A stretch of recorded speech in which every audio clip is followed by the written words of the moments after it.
All right. Good afternoon, everyone. I hope you have enjoyed the today's session.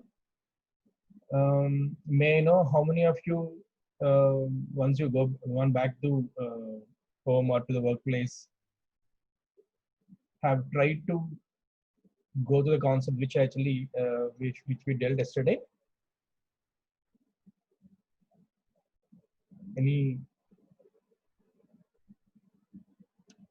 Anyone?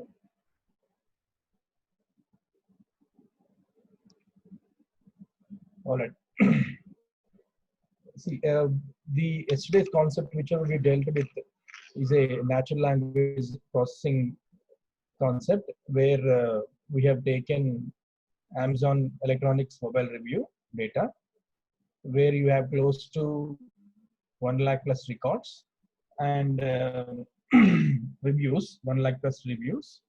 And to we have applied a recurrent neural network. In that too we have used LSTM in bidirectional way, and we have trained the data close to 10,000 records, and we have trained it. We have trained our model close to 5 times by saying epoch 5, and we also tried to choose the best one by having the checkpoint, and the best model is saved in our Google Drive local drive. Later, I have taken a Flask, created a Flask application.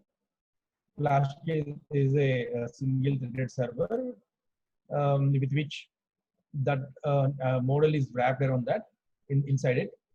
And when we use Flask ngrok as a server, it gives you a public IP with which we can hit that model by passing a JSON parameter as a JSON input, and the model takes that review as an input and tells us where is positive or negative.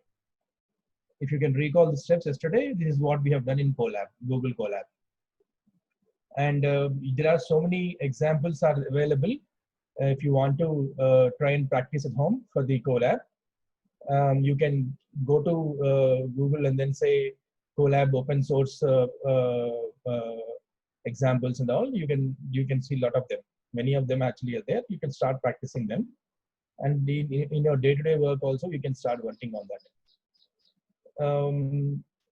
There are so many cases that you can work at back in the colleges, like predicting a student attendance or marks, or the career aspects, which career is best for him. But all these things needs a lot of previous data.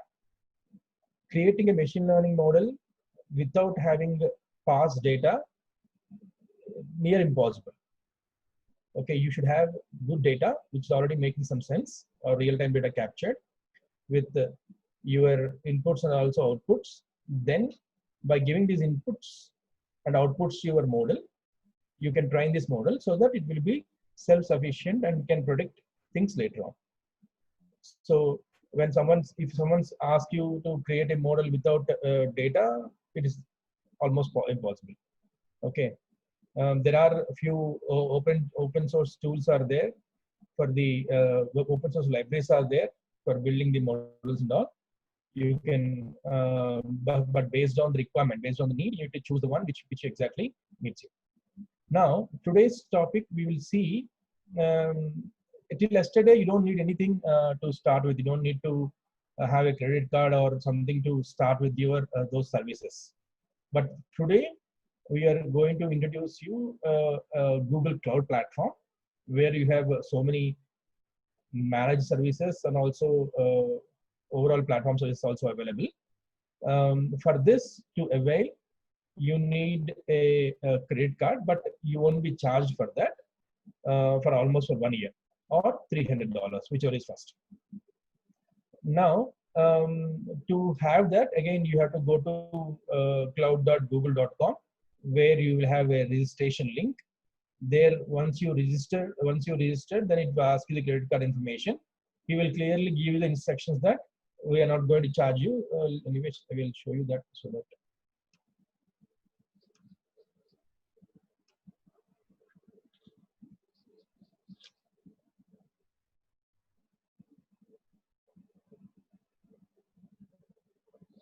Once you go there, yeah, get start for free.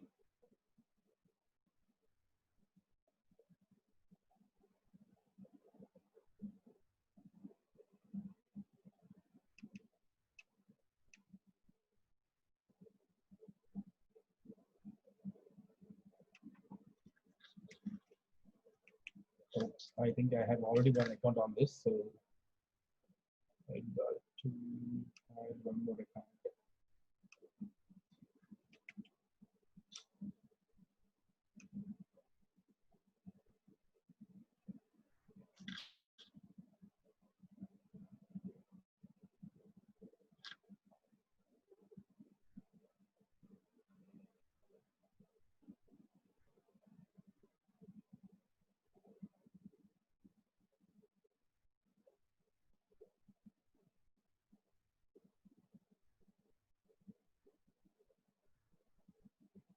Oops. It has linked to my wife's mobile. Anyways, once you see that, you can see this 300 credits for free on the right hand side. So that's how you can actually start with, and then you can use those credits for free. And one such account is this. So when you open Google platform, cloud platform, just let's have a overall top view of this. What exactly is this? What kind of services you have? What kind of platform services you have? I think most of you know the technology, IaaS, PaaS, all these things. I don't need to explain all those things. I'm assuming it. Okay. When we go to cloud platform, these are the different services which are provided by Google Cloud Platform. In fact, not only by Google, of course, first starting with the AWS, Amazon Web Services, and then Microsoft Azure. So lot many are actually having these kind of services, and no doubt in the market, Amazon is the leader at this point of time, and slowly in the second place, Microsoft Azure is also competing very high, along with the other from Google, IBM. So competition is going on. But why we need to choose Google Cloud? For me, if you ask me my personal opinion, then I'll say Google has a lot of open source data with them, and they have really good features and really good tools for cloud-based machine learning and the AI process. So for that, I choose Google Cloud. Of course, I am not denying the fact that you may also have similar kind of tools, but I'm very much comfortable with this. And why I'm comfortable, if you can actually start working on that, you will also feel the same comfortability. But if you are really good at Microsoft technologies and you can code C# very well, or F# or J# very well, then go to your Azure platform and you can host your services there, and you can actually have the flexibility of your overall experience over there. Okay. Now, if you see, compute has many services in that, and data transfer has many services inside it. Storage has so many services, and like the cloud AI has many services. These are the, you can say, different verticals, you can say. And all these Google services actually are spread across the world in terms of regions and zones. If you see regions, you can see the bigger area, and zones inside it.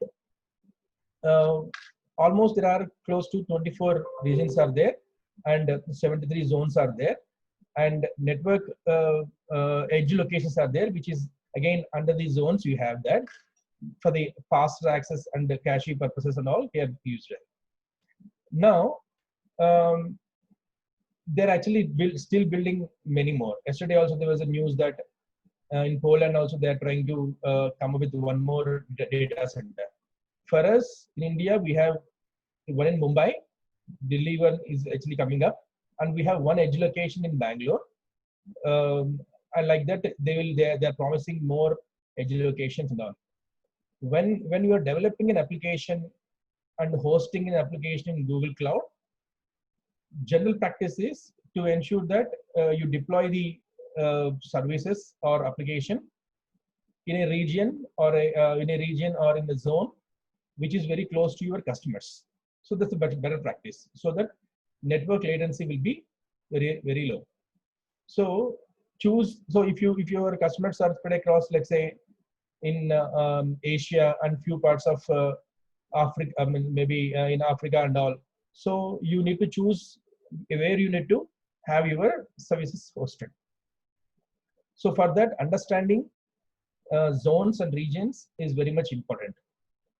And when you are starting with any Google Cloud platform services, first you need to create a project for that. Of course, on over and above, you have an organization.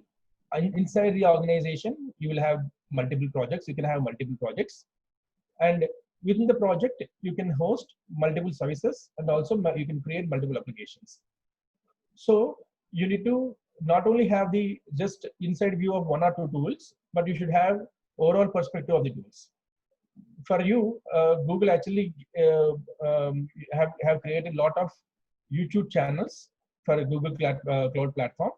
For every service, for every tool, you actually can go there and surf and understand what is the tool about, what advantage you can take, what exactly you can do with that. And the number of services, actually more than 16, is growing. It's growing day by day. He's also acquiring many companies, many service providers, so that he can actually plug them in his cloud interface. So when we go to the user interface, we'll see things how things are there. And for the compute, you have Cloud Compute Engine, which is infrastructure as a service, and Google App Engine, which is a platform as a service. You can develop the application, host it there itself. And there also you can find a lot of APIs where when you're developing an application through those APIs, you can actually access those services. And for the management, if you want to find the logging services, debugging services, and if you want to monitor your application day to day for the network crashes or any customer feedback, customer traffic and all those things, actually use management tools. And for the network, if you want cloud DNS services, domain name services, or firewalls if you want to install, or if you want to have a virtual private network. So although, of course, cloud balancing, load balancing is also very important aspect, where you will control all your user traffic with the services. And cloud storage and databases, you have a storage service where you can actually store your file system, and also you can also host cloud SQL and NoSQL databases are available there. And Cloud Spanner kind of horizontal expandable cloud SQL service databases, RDBMS database also is available here. And if you want to work with big data solutions, then you have lot many services over there. And identity and security, if you want to create security at different levels for the different people, then you can actually look into these services. And for the machine learning problems, to solve whether it is a speech problem, speech based, or vision based, or Google Translation based, or natural language, or any other cloud ML problem, you have lot many services here. Okay, so if you see the overall view of it, these are the different verticals, and then under which you have these many services. Of course, these are very few, and many more are there here. In this, if you see, the same services are actually covered here. For detailed explanation, you can go to cloud.google.com, so you can see one by one. Now, let's see the interface. once you log in, you can see console.cloud.google.com. This is the URL that you need to enter once you create a cloud account. In my account, still close to 18,000 rupees are there. For an extra 178 days, I can actually access this free account. This is Cloud Shell, which we will discuss.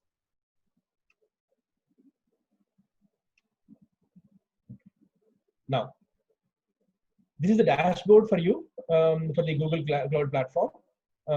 For example, I have 6 buckets storage service under this, and 1 cloud function is running in the background, and I have 1 data set in my BigQuery.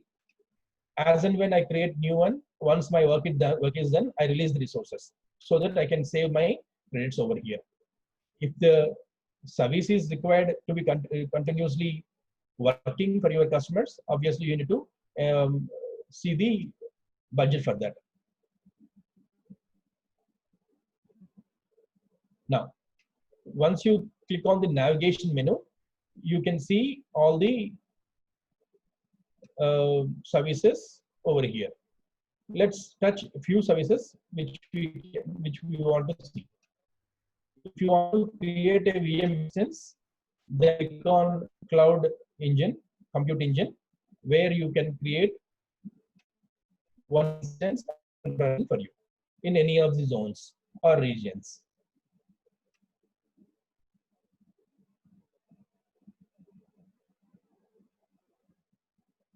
Now, if you want to create a virtual instance, then just click on Create.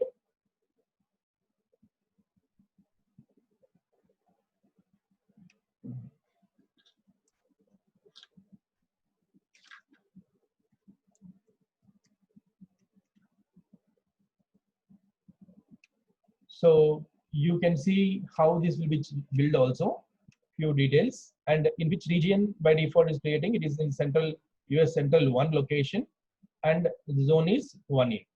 Under Central 1 region, you have 4 zones.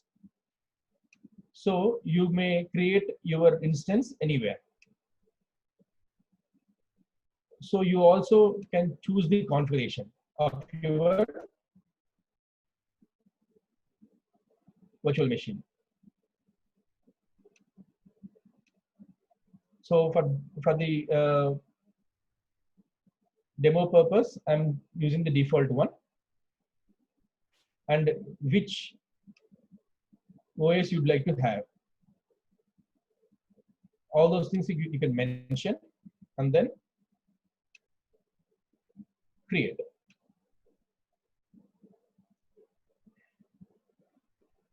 There are thousands of options available for every service. So when you are actually working on them, make sure that essential things are there already, and then you understand the basic options. Start with, and where on a need basis, you need to read the understand the other options, and then go ahead. So this is one external IP which been allocated here, and you can see the instance is up and running now.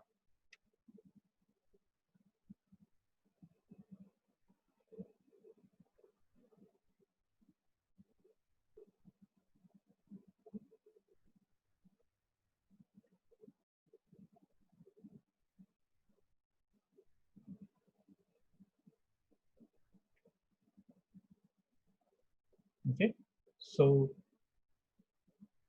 to delete, this is this simple.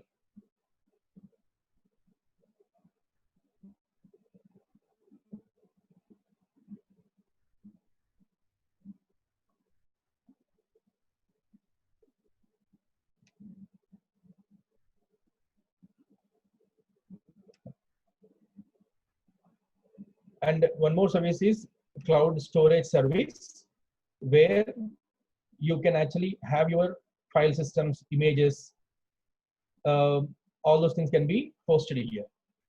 When you are dealing with the storage service, you can think like you can actually host one complete HTML website inside this, and you can access that with the public IP address. So by giving the proper um, rights to the fold bucket. So to access this, to see inside this, I'm not touching my buckets over here. I'm creating one new bucket. Just imagine this bucket as a folder.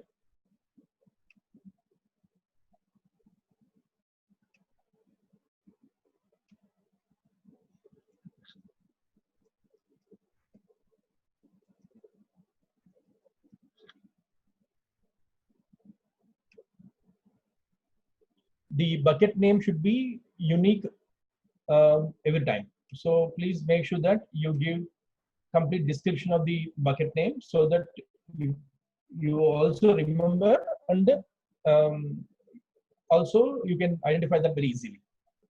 And it is very, this is also a chargeable service. Even the virtual machine also chargeable service. You need to be sure how much you'll be charged every time. Bucket won't charge you much. The charges are given here. You can see that it is like 0.026 per GB per month. So very minimal. And data retrieval size is completely free. And you have many options. If you want to explore, you can actually explore I'm just selecting the multi-region so that multiple copies of my bucket will be stored in terms of disaster management and all. He takes care of it. And you need to understand different bucket types, the storage class type. Yeah, this standard is available for the quick access, and nearline, cold line, and archive are for the infrequent access. Okay, for example, if you are accessing few files very rare, like once in a year, or 2 years, 3 years, once only for every 2 years, 3 years, you can archive that. Even when you archive it, accessing also will take little more time, but it's okay. But the purpose is to it is old. You don't need the file very frequently.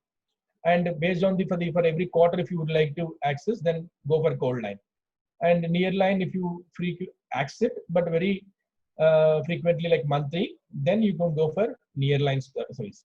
For this example, I'm taking the standard one so that I can access immediately, quicker.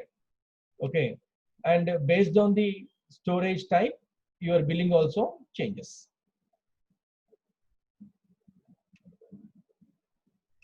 And you can also see the uniform permissions, or for every object, and all object means the bucket, the file which is there in the bucket. When you're dealing with this tool, with these services for the first time, kindly go very slow, one by one. But you don't need to read each and everything every time. So that kills you a lot of time. So just understand what is the purpose of the service, and just remember that, okay, there is a service like that, and later on you can actually play with that. And if I want to upload one file, like your Gmail or Google Drive, just drag it, and this will be created. Now, the advantage once we upload this one is, remember yesterday we have done one example by storing your my model, trained model, and other files in my Google Drive. I can also do the same thing with Google Storage, which means I'm developing an application in my local system. Let's assume this case also. Local system using my PyCharm or Spider kind of two editors, and then I need to download my Google Cloud SDK into my local machine and install, and then also add that into your project library references, and then and all the model files or data sets you can store in your storage, Google storage, and from there you can, with the API, with the help of those APIs, you can hit them and access the data.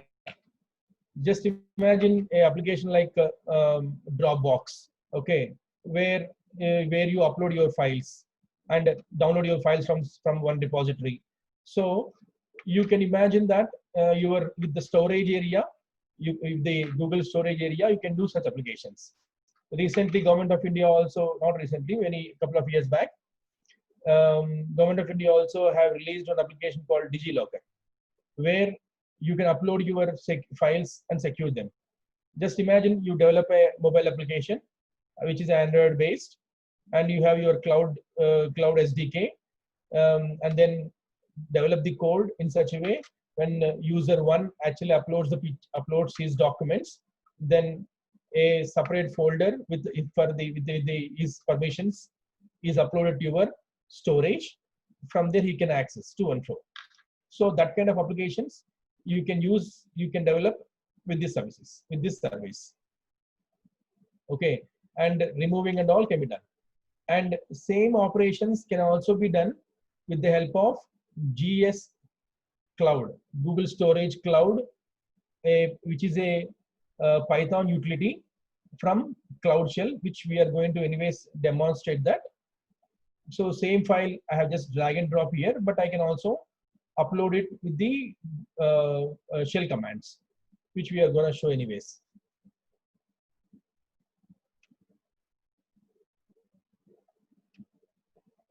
Cloud SQL, a RDBMS service, which is fully managed in the Google Cloud. So you don't need to have you don't have to worry about the infrastructure or scaling of the application or updating the versions. All those things are managed by Google Cloud, but only he will charge for the data transfers and data storage, what you are using and all. So I can create my MySQL instance over here, or Postgre SQL instance, and my SQL server instance I can create and upload the data, and then you do the transactions with your local SQL client also. Once you create the instance, obviously you get the public IP for the instance, and you have your database connection string required parameters also, and then you can open your local SQL client, then connect to that server and do the operations. So today in our today example, we are going to work with the service. At the time of working, you can clearly understand what exactly is that, how it actually works. Cloud Data Proc is a managed service again for your Spark and Hadoop cluster works. For example, if you want to create a cluster with let's say hundreds of worker nodes and master node and the name node, then you don't need to worry about the scalability here. You can create thousands of instances or thousands of worker nodes just with the given specifications, just like that in Google Cloud. Of course, the charges are applied. And one beautiful thing about this is you actually, if you can recall your HDFS, it has two components. One is the compute, and the one is the storage. Okay, so here I can use the compute from my VMwares, which are allocated as in the form of worker nodes, and the storage I can use my Google Cloud storage instead of Hadoop storage somewhere. So that means my storage, all my input files or big data, entire data, I just store in my Google storage service in the form of buckets and all. And here I'll have my compute power in the form of cluster. And once I have the job ready, developed by the developer, Hadoop developer or Spark developer or some other developer, then run that job over this data and get your deductions, and then shut down this compute engine so that you will not be charged. And whenever you need, just again you just say click away, click it, and then ensure that your cluster is running, and then do the same operation whenever you require, and save the results back to your cloud storage for the further analysis. So to reduce the cost, even if you have, if you want to build your own Hadoop cluster at your college or somewhere, and if you want to maintain that, you know how much tedious it is, and also how much costly affair it is. So here you can actually they're loosely coupled, so you can actually have your cloud storage in storage services, and then have your data processed in this cluster. In today's example, anyways, we are going to create a small cluster, and whatever the data is there in our Cloud SQL, we are going to analyze the data with a Spark ML application. Again, it's a simple Java-based code, and then that job will be run on this data using this compute engine, compute platform. Okay, so that example we are going to show anyways. So at that point of time, we will discuss that in detail, how to create the clusters, how to choose the their memory or the processing, all those things we'll see.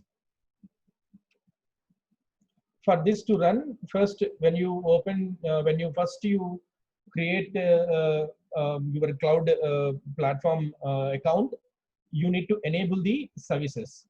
By default, actually, I have already enabled.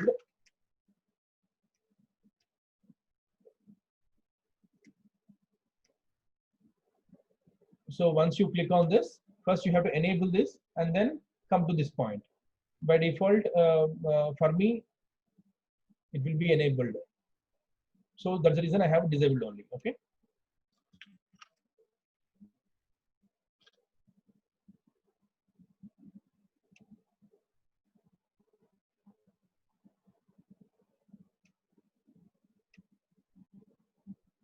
And PubSub. PubSub is publishing and subscription-based service, which is like,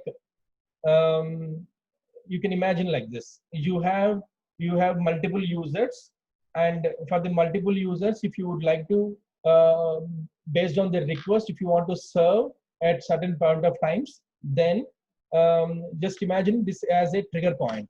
So you create the publisher application, publisher node, and also subscription nodes. And when user request for pub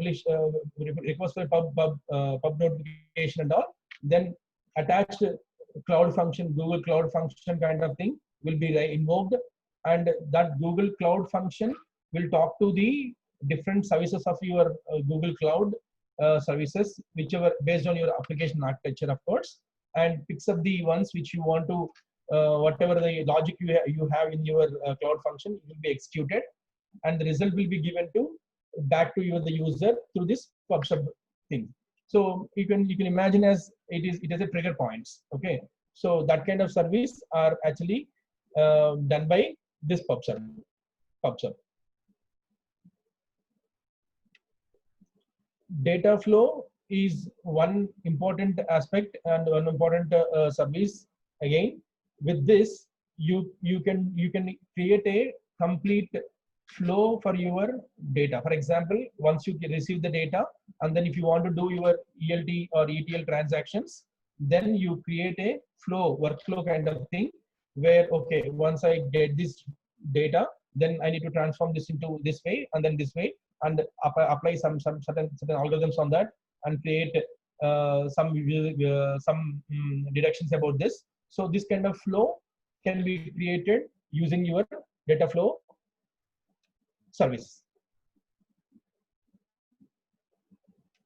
Again, while doing this, you may need to create a cluster again, or you may need to work with your SQL in the background, all those things. But this will take care of the entire flow. And BigQuery, I hope we already worked on this. BigQuery is a data warehouse service which is fully managed. Again, it has two parts. Again, one is storage, and then another one is processing, query processing engine. These two are seamlessly work together, and you can find the different data sets over here. and you can also create your own data set. Last time while we are working with data stool, we have used big data BigQuery connector, through which we have connected to a data set called world pop, and from there into another table. From there we have extracted few visualizations from the data. So all these things can be done over here. As I told you, we can also create a machine learning model and save the model somewhere, of course, by using a language called BQML. BQML is BigQuery machine learning model, machine learning language. So it's like you can actually use your SQL SQL queries, SQL expertise over here to write the queries using BQML.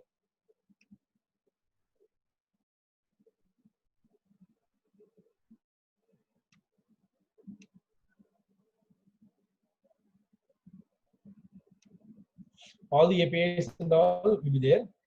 This is IAM, identity access management, where which user need to access. For example, if you take an organization where you have multiple applications at different levels, so you don't want to give the rights to each and everyone.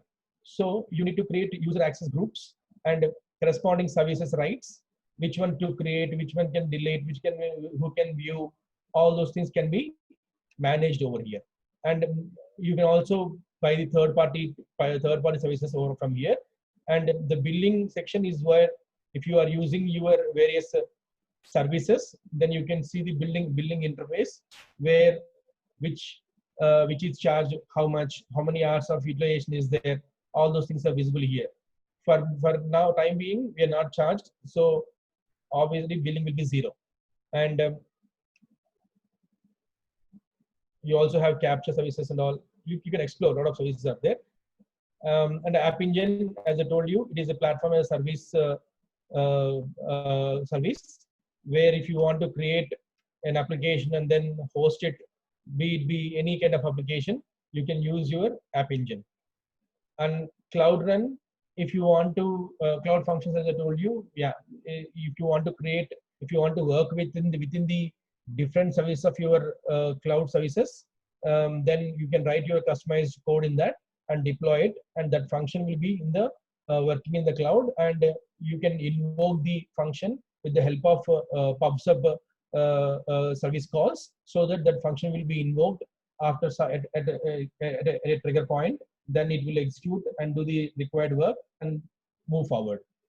Kubernetes engine, as yesterday I discussed with you.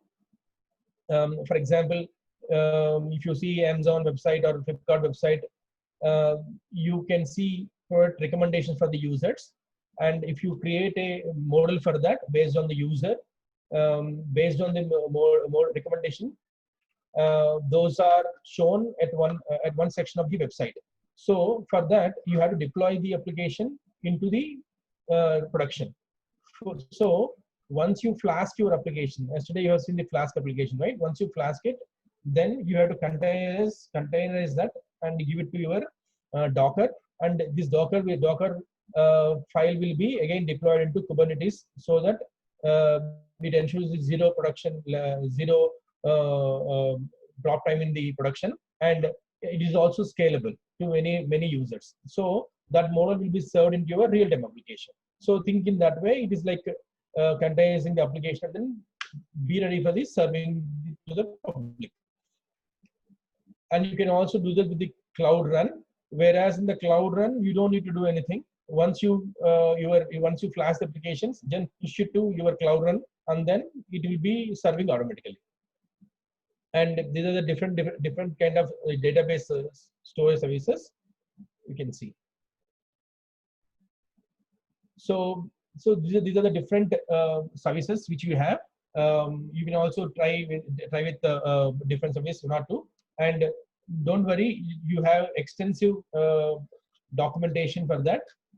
I'll also show you once, so that if you want to practice, you can actually practice that.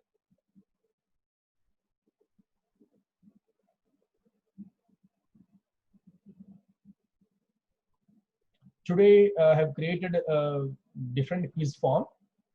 Let's see how this works.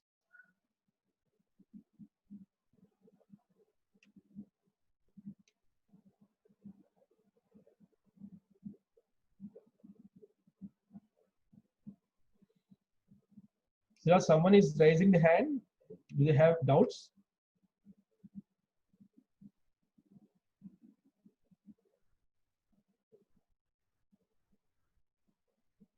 Siraj? Madam, you can raise your question. Kalyani, madam.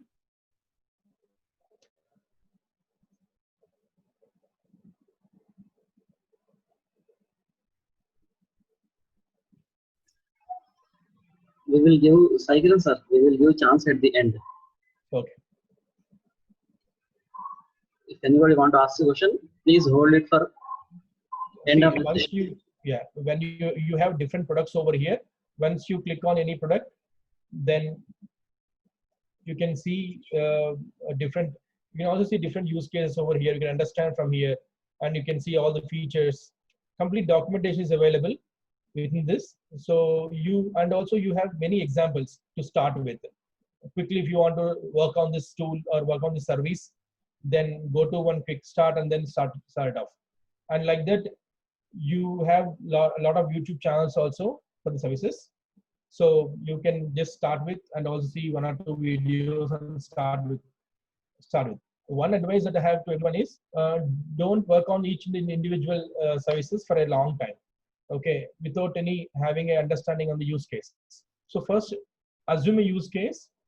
Those use cases are available, which are in the net. So take one use case and try to replicate as a learner first time, so that you will be working on those tools. So that's the better way to learn faster, instead of understanding tool by tool, because you may not be using all the tools in any of the case.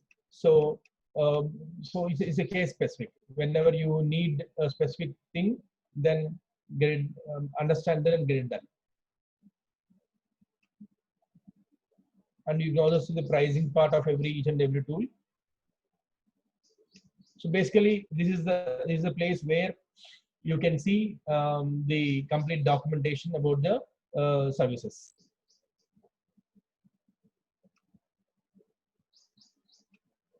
Okay. Now let's get back to our use case, where this use case is about some recommendation system for the accommodations, hotels, let's say. And now I'm taking a sample data, which is again a open source data, again from the Google Cloud. What I'm doing is I'm trying to explain this case to everyone. Try to understand this carefully. So those are the, and again I'll explain the steps, and I'll also do the same steps over here using this platform. So this case is like, this use case is like this. I have let's say a couple of hotels, or couple of hotels, and then different types of rooms are available in that. And already I have a couple of customers who have already rated those accommodations, and those ratings are saved in one table. Accommodation types and their details are already saved in one table. And I'm creating one more table where I'll be predicting what kind of rating may come to me for the given users. So the prediction algorithm will actually fill this table and give me the predictions about, okay, this customer may give this kind of feedback, or this customer may give this kind of feedback. So once I have the data, and the data will be given to a model, and that model will give me the responses with predictions. So those will be utilized for the marketing people or service teams, so that they will improve the service, so that they get the better rating later point of time. So this is the use case. For this, what kind of services we are going to use? We are going to use Google Cloud Storage Service and Google Cloud SQL Service, and Dataproc for having one cluster with one or two worker nodes, because the data size is very small, which I'm taking, and then a cloud Spark Hadoop Spark ML algorithm, which is already pre-developed. So once we are ready with the cluster, then this job will run on this cluster on the SQL data. So for that, what we are supposed to do is we need to connect the SQL, Cloud SQL and Cloud Data Proc, which is a Hadoop cluster, so that this data will be utilizing this cluster and the job will be running on that. So the predictions generated by the job will be filled back to your SQL table. So this is the overall scenario which we are going to develop. So imagine this case, and you can do n number of predictions. Here the toughest job is building your model, and again building your model to analyze the data. So this is only the toughest thing, because most of you might have already worked with your SQL queries, and also you might have created a cluster already, and connecting these two will take some time. We'll see whether I can run this completely or not based on the time. See, but the procedure is same. You don't need to worry about that. You can also start working on that. So let me move to that part.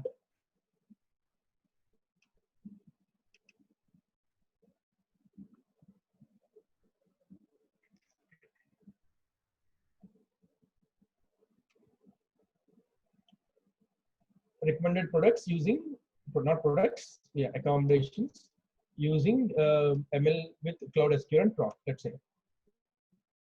Now, let's do this step by step. Doing this, you'll also understand many other features of your Google GCP. Okay, cloud storage, as I already discussed with you, cloud storage is a service for storing your objects in Google Cloud. We call every file as a store object. Okay, we can give permissions to each and every object. Okay, at an object level is also possible, and the maximum size of the one object can be 1 TB also. Okay, as well as 1 KB to 1 TB also, you can actually have an object size. Okay, all these buckets are associated with one project, which I'm gonna show you again, and group of projects can be under one organization. So I also discussed with you about the types of storage. So standard code line and nearline, and then archive.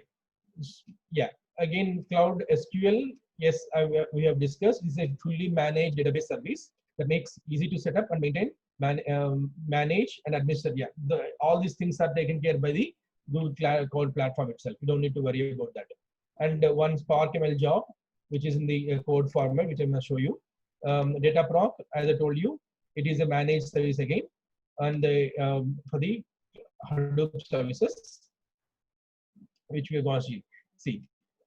Cloud Shell we are going to use, which is a mini micro VM kind of thing, which is given with every account with a 5 GB of persistent data.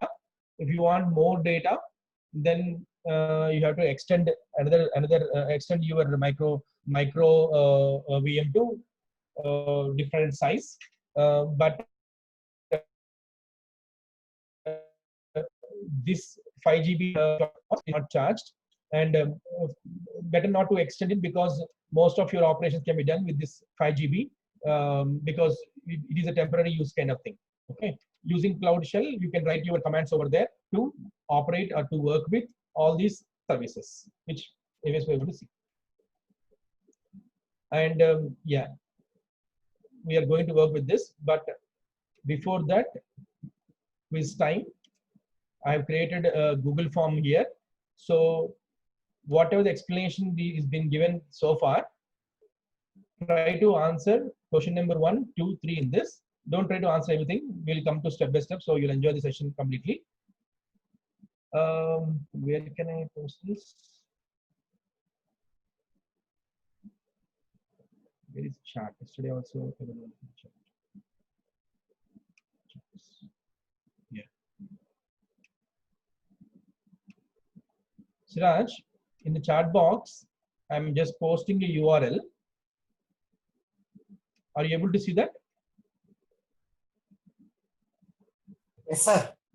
Okay. For everyone, I think it should be visible and you should be in a position to access that. Kindly click on this Google quiz link. Then try to answer question 1, 2, 3. Yes, sir. Now all the participants can able to see that link. Great. So let them take 2 minutes to answer these questions, so that meanwhile I will also open the results in the other form.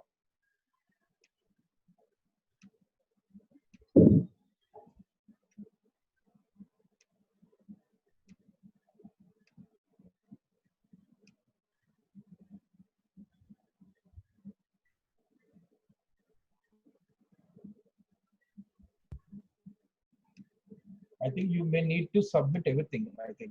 Yeah.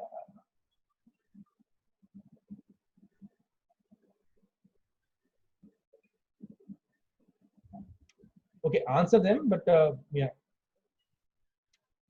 Though I think you cannot submit that. Don't answer the other questions also, because you may not.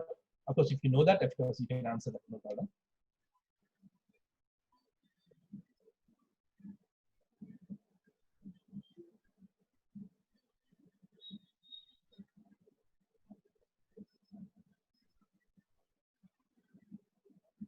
Okay.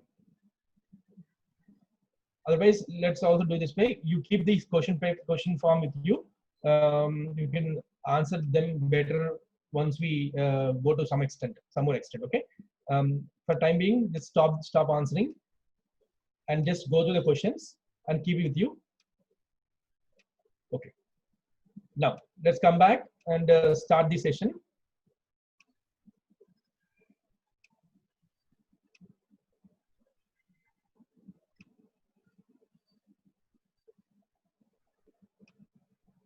Here. First, I need to create a Cloud SQL instance with the name, let's say, rental. Everyone, just try to follow this, so you can do the same thing when you are working with this service. Kindly, I'm requesting everyone come back to the screen mode. You can answer them later, no problem. I'll keep that form like that. Now create the instance. Choose MySQL.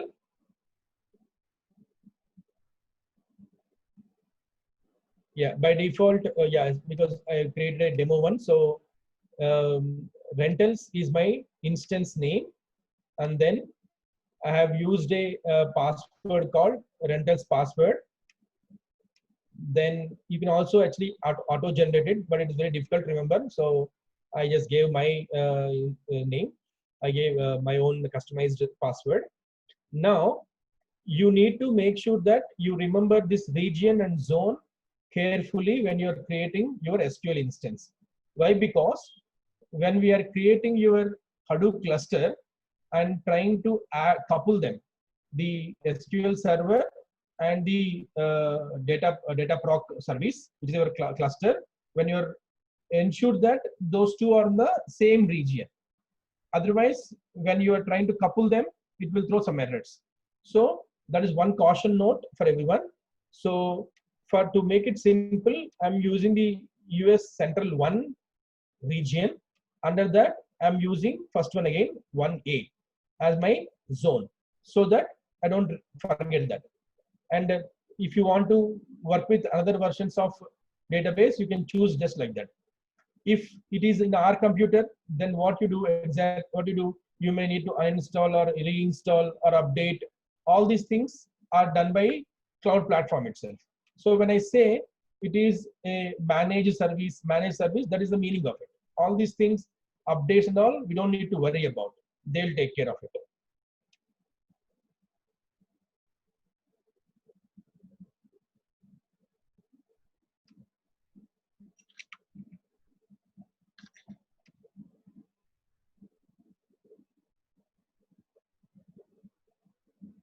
Use it recently. Okay.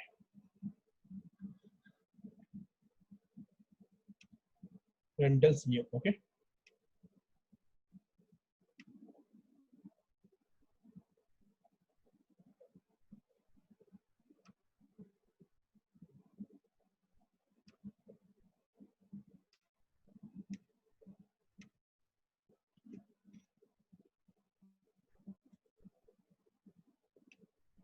My instance is being created in so and so location. At present, I don't have any utilize space, so it is showing 0 bytes. These cloud services, once you create, it takes a couple of seconds. You have to bear with that.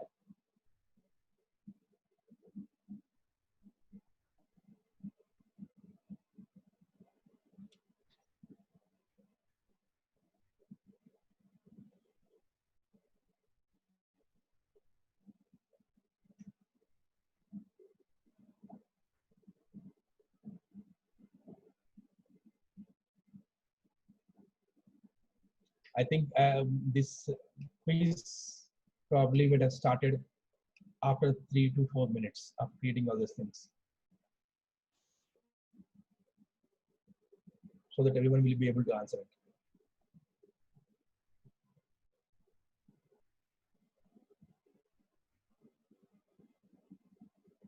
So the next step is associated with this. So I'm waiting for that.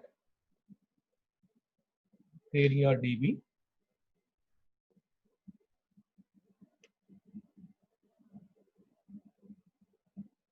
So for that, meanwhile, I'll open the script.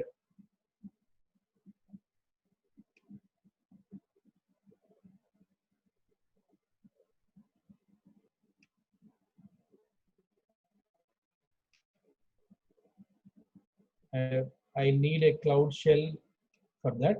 Let me also parallelly open that. Activate the cloud shell. You can see this here. You have an arrow over here. Kindly look at that. Yeah. You can see the more alternative text over there. Once you click on that, your cloud shell will be opened here.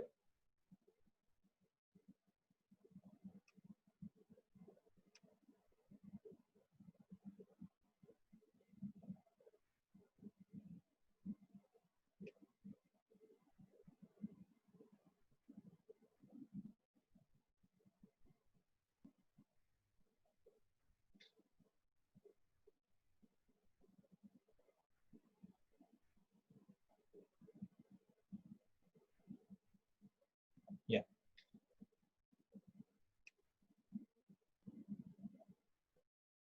This is the cloud terminal here.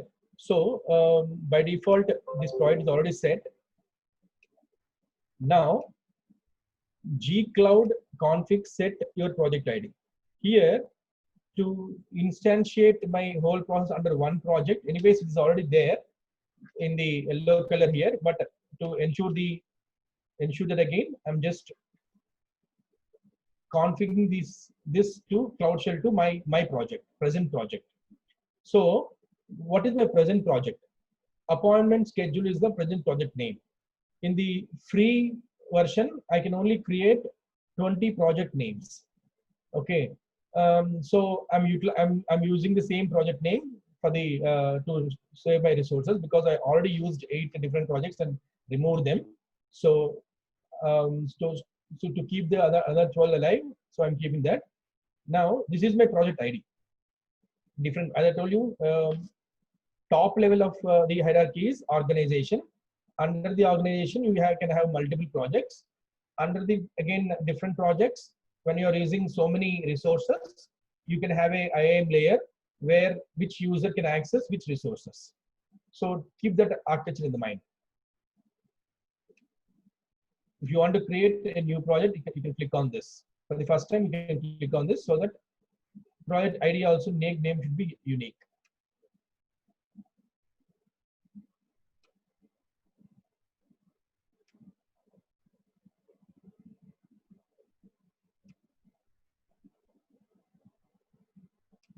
I'm just pasting it here.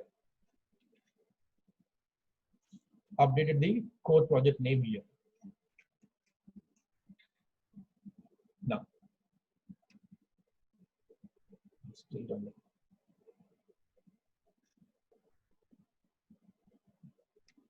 Let me open this other browser.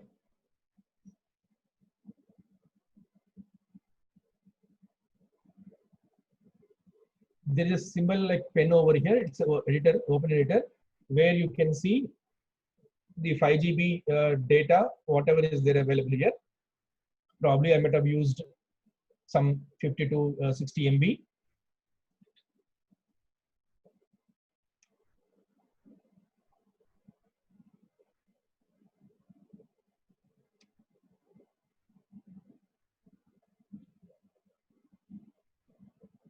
While using the Kubernetes app, I've used the files over, just move the files over here. So those files are here. So you can see them. Now, let me go back and see whether my instance is ready. Yeah, it is ready, it seems. And anyways, it's not open there. I can close this.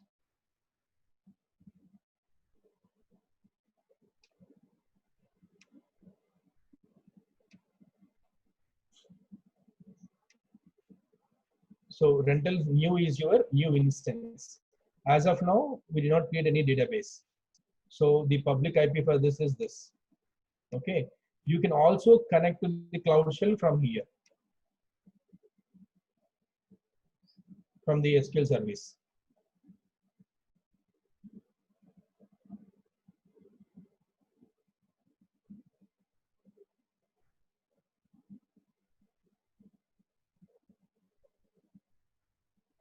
By default, he gave this command so that I can start my SQL query.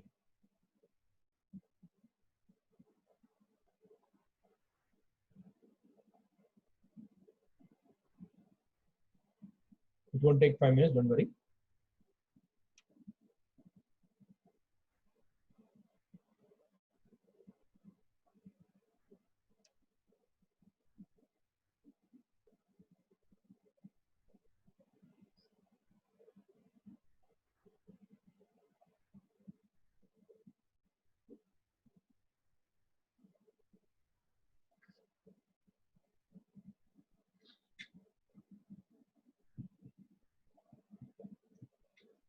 Enter the password. So for the instance, our password is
yeah. So you can see it is set to your MySQL instance now. Now, a couple of already, as I told you, I have prepared the script for you. This I think most of you know this script. We don't need to explain this. First, I'm creating my database with the name recommendation underscore Spark. So this first query got executed, and then I have to use this.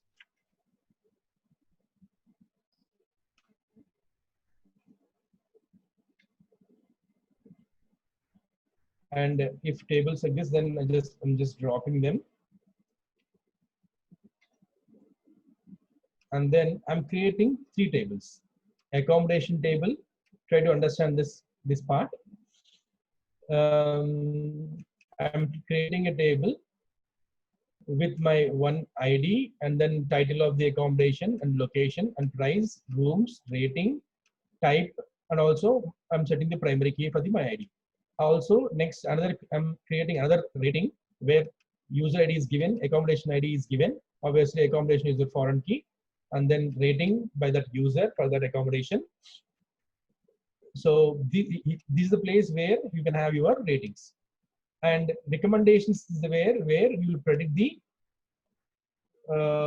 predict your ratings and fill this table. So the Spark ML algorithm or the job whatever we are going to create will fill this table with the different ratings for the accommodations.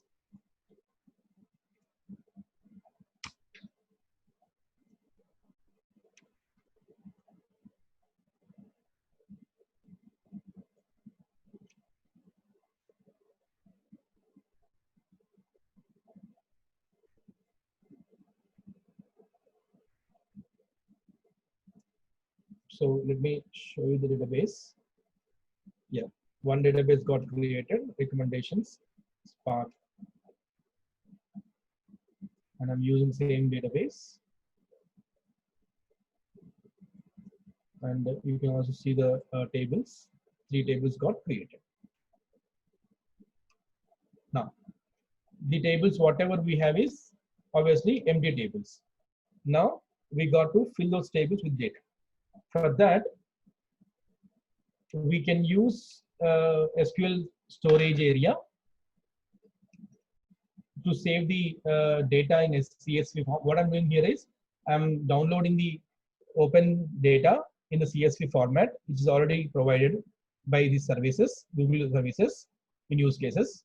So I'm pulling that data and storing that data in storage service. Now, yeah, actually you can answer the first 3 questions now.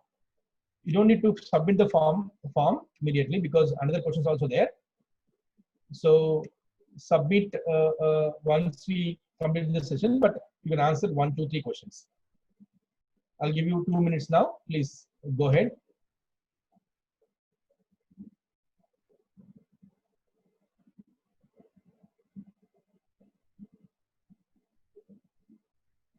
Only 61% for the first session.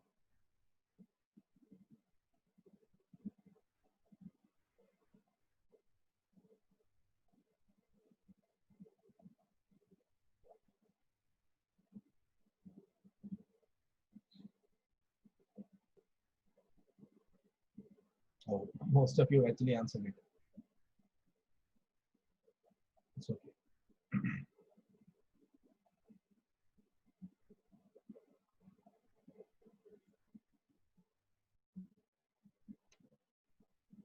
All right, come back.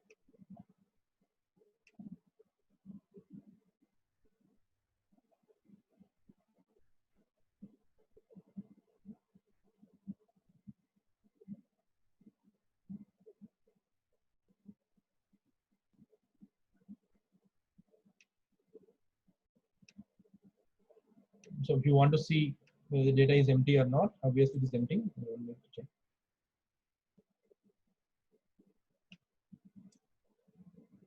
So empty set. Now, let's see. Let's go and get the data. I'm creating one bucket with my project name. I think if that is already created, let me see that.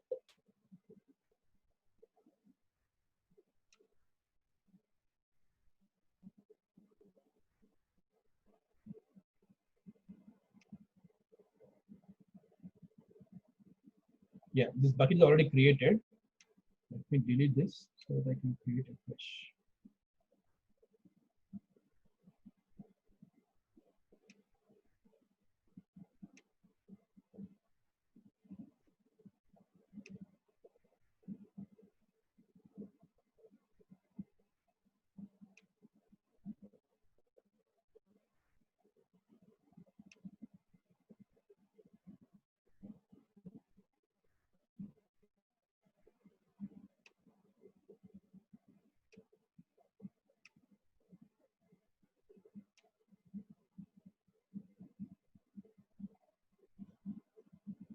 that bucket which I have created, remove. Now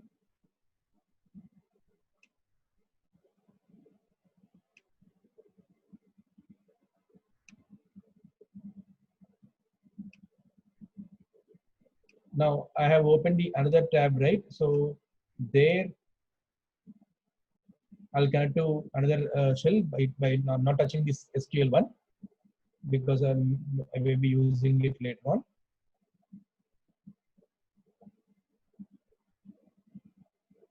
Again, set this configuration.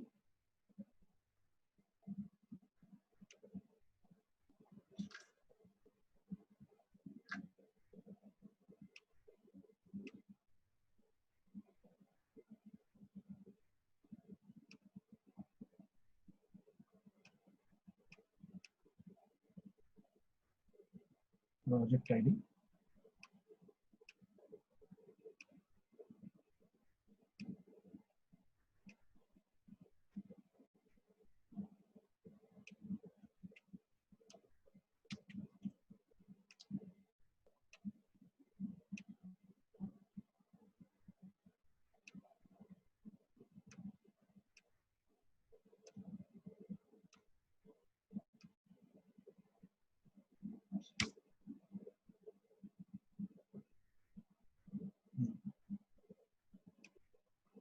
So here, as I told you, GS util is a Python-based application, which is works as a utility for this. So make bucket. MB stands for make bucket. GS://. If you recall, for the HDFS files, you might have given HDFS://. Do you remember that when you were actually doing the practicals with the Hadoop cluster at a college level or any project level? Then you used to mention HDFS over there. So while you are working with the Hadoop, you have to mention HDFS to access the file system. Here, simply replace that HDFS with GS, which means try to understand this part. If you have a cluster already in a project working in a working mode in your college, and your management have decided, let us not work with these resources.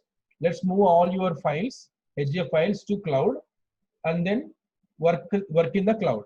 So wherever you have scripts, while moving it, you don't need to worry about changing each and every changing the entire code.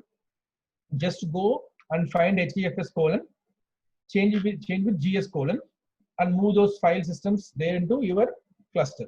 It perfectly works. But the only thing is, you need to make sure that the buckets and all are created or not. So this is a environment variable for your project ID. So I'm taking that as this.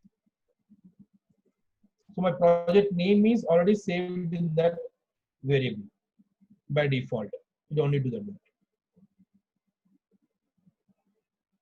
So my bucket got created. So the present one actually have deleted. So a new one should be created. This one. Obviously it will be empty by default.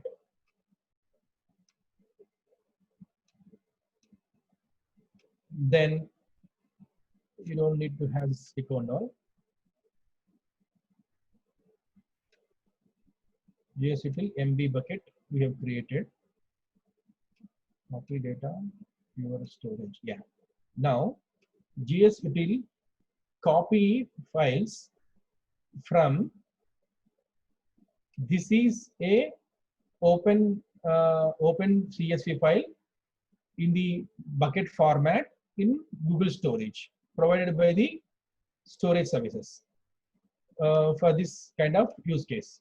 So in this command, we are saying that copy those that accommodation.csv which has data from that route to our project route that presently created.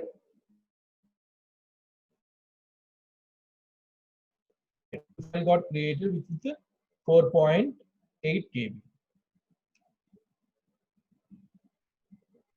Again, same step for the ratings.csv to fill the rating table, which has close to 8.7 KB. Now let's see the listing over there.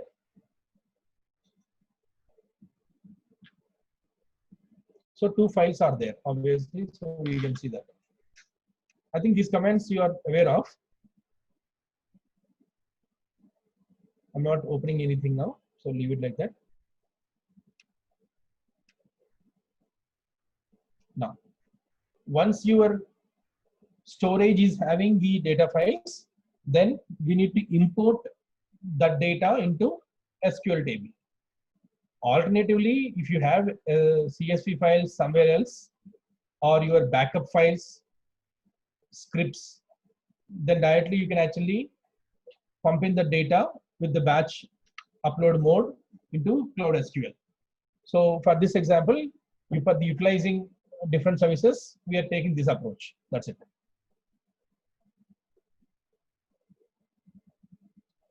So now go back to your SQL.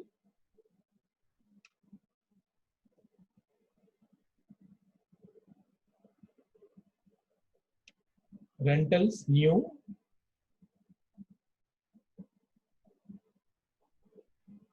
Click on import.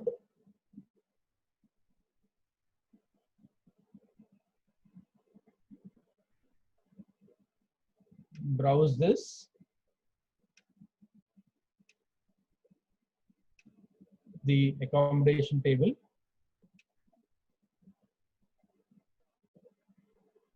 So CSV by default is grabbed. Then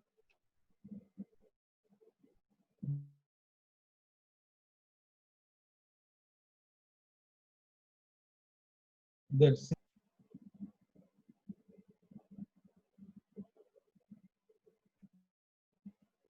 policy. Did we mention different name? Yeah.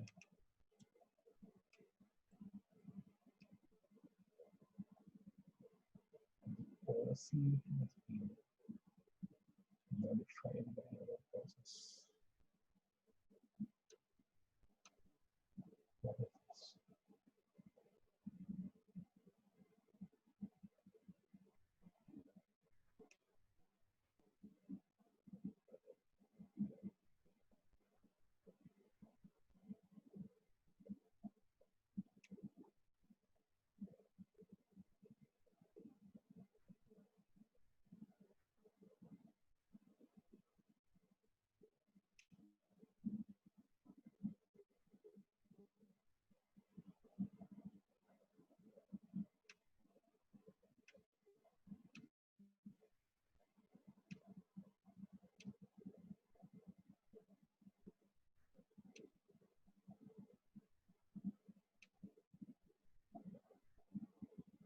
Yeah, this was a mistake. To which database we have to mention.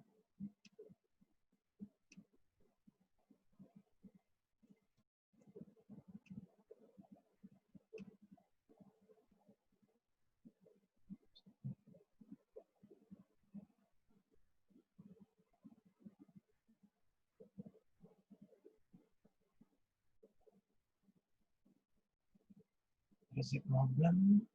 You have entered information. I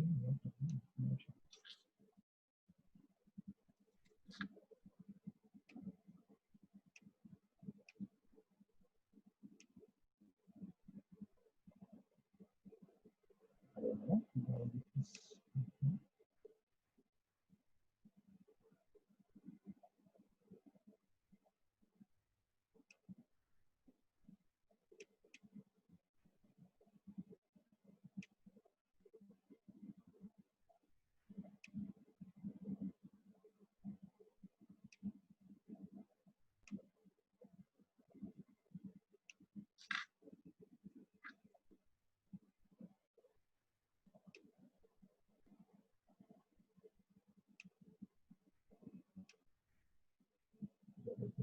process.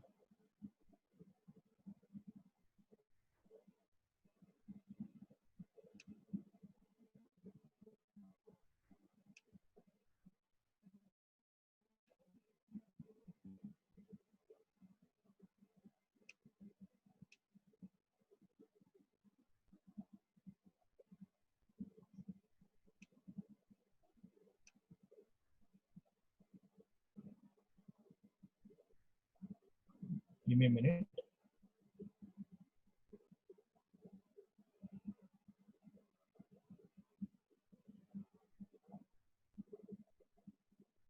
Let's try one, two times. Then let me move on with the PPT.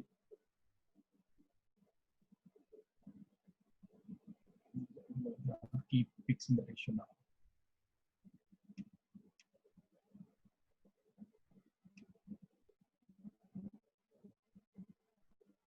Quickly check that.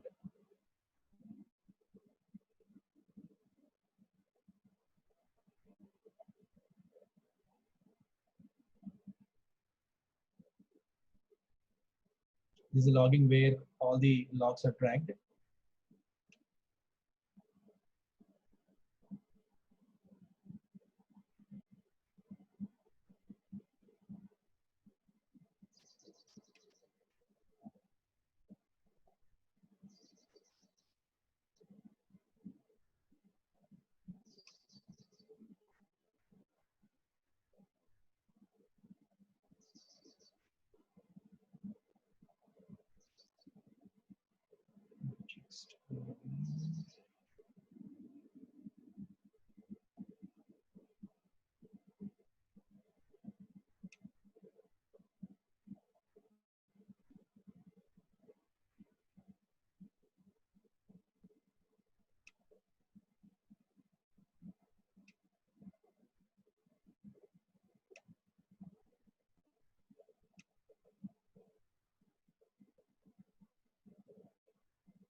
This is just a warning. So it should be close.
Okay, we'll come back to this one.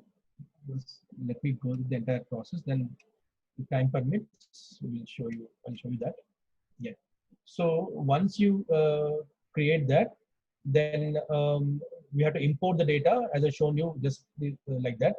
Probably what I'm feeling is the bucket which we have created probably completely not released. we can create a new bucket if required. We will see that anyways. Okay, so like that we will fill the two tables, and then here after doing that, data will be populated. The data which is there is close to in ratings, the number of users, if I remember properly, it was like somewhere around 25 unique users giving around 1100 reviews. So it is a test data, sample data. So assuming that 25 unique users gave the close to 1100 different ratings for different properties, and the properties count is somewhere close to some 40 plus. So now what we are going to predict is the users who already gave the feedback to the few assets, few accommodations, except that what would be their rating for the other accommodations. So that is what we are going to predict. Okay, for that these are all simple functions which you know quickly, and then yeah, I'll give you 2 minutes. Please close this question number 4, 5, 6. People who have to finished off. Then quickly I'll go and show you the creating the cluster. It is hardly 1-2 minutes job. Kindly answer these 3 questions.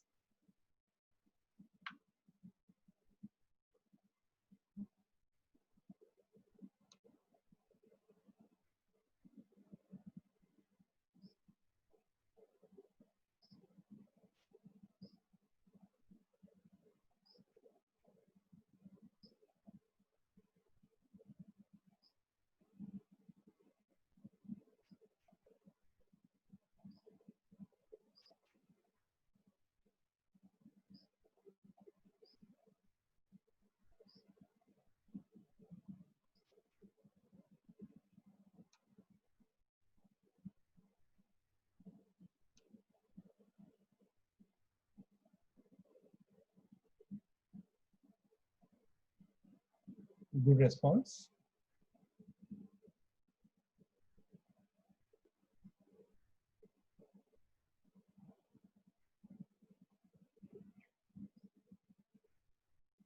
So 243, 254 correct responses for the question number 1, and 220 for the question number 2,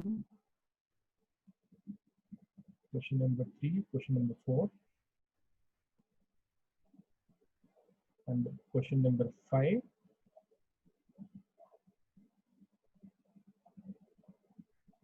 And Q6.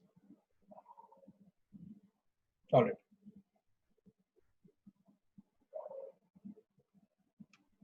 So let me go back to this.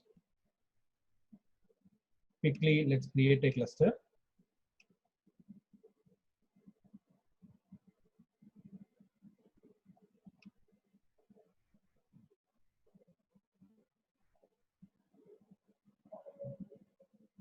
Click on the quick cluster.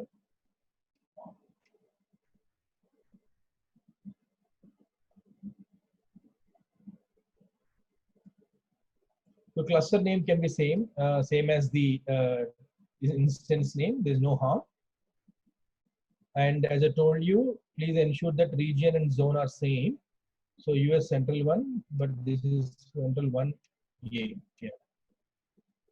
And then standard, I'm using the standard master. For that, let me take 2 VPCs, 7.5 GB each memory. And for the worker node, see the configuration. This is the configuration of the master node, and this is the worker node. I'm taking same standard as one because the job is not very big one. You can choose based on your requirement, and you can choose as many any number of workers, and also you can have your primary disk size also. So those are all configurable. Just going quick. See master node, the configuration of master node, number of worker node configurations, number of worker nodes.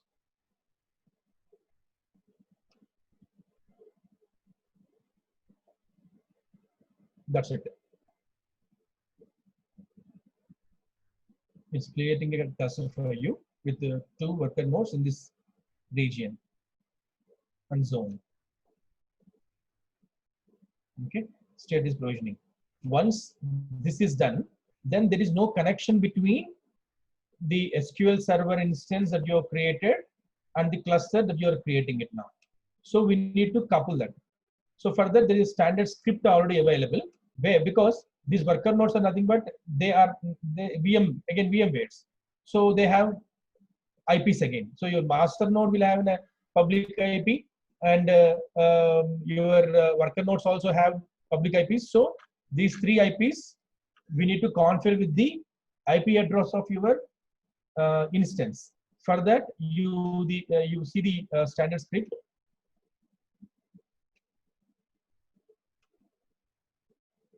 The script is same for everyone.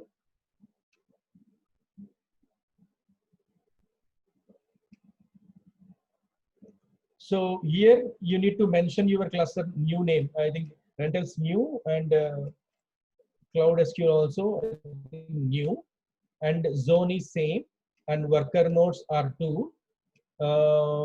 Then this script is from here to here. It is same. It takes the IDs, IP addresses dynamically and executes it. Okay. So as of now, the cluster is under the creation process. This may not work now. So once it is done, you just copy paste. Go to Cloud Shell. Go here, and then paste it. Obviously, it is taking some time. The clusters are actually the cluster IDs are yet to be released, allocated. So the IP address is not being provided. So once this is called patching of the SQL Server with your cluster. So this step is also very important. Without this, the major important many people do a mistake in setting these 2 parameters, and very importantly in the zone. So make sure that both are in the same zone, or else give enough permissions. So after that, you have to run the script of your ML program, which is Spark ML script.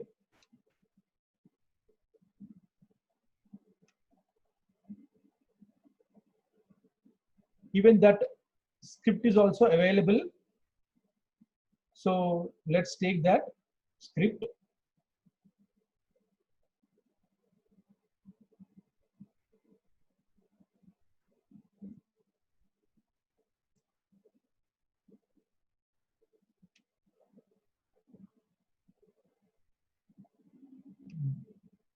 Again, it's a Python script.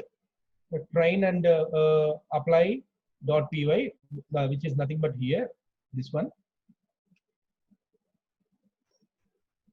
This analysis is being done by matrix factorization model. So here you need, in the script, you need to set your instance, which is your instance of your Cloud SQL. If you recall, that is 34 something in our case. And the DB name, properly give this DB name, and root you can leave as, but password which you have gave. And then this model, this is connected to a database. Then the model is applied on the data. Those results are filled into database. Results means predictions. So this script does the rest of the part for you.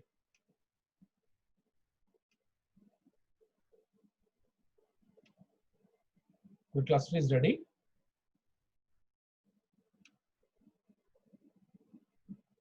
So by doing these 3 steps, one is creating the SQL instance, and then create the Hadoop cluster with the number of nodes as you wish, and then run those scripts properly.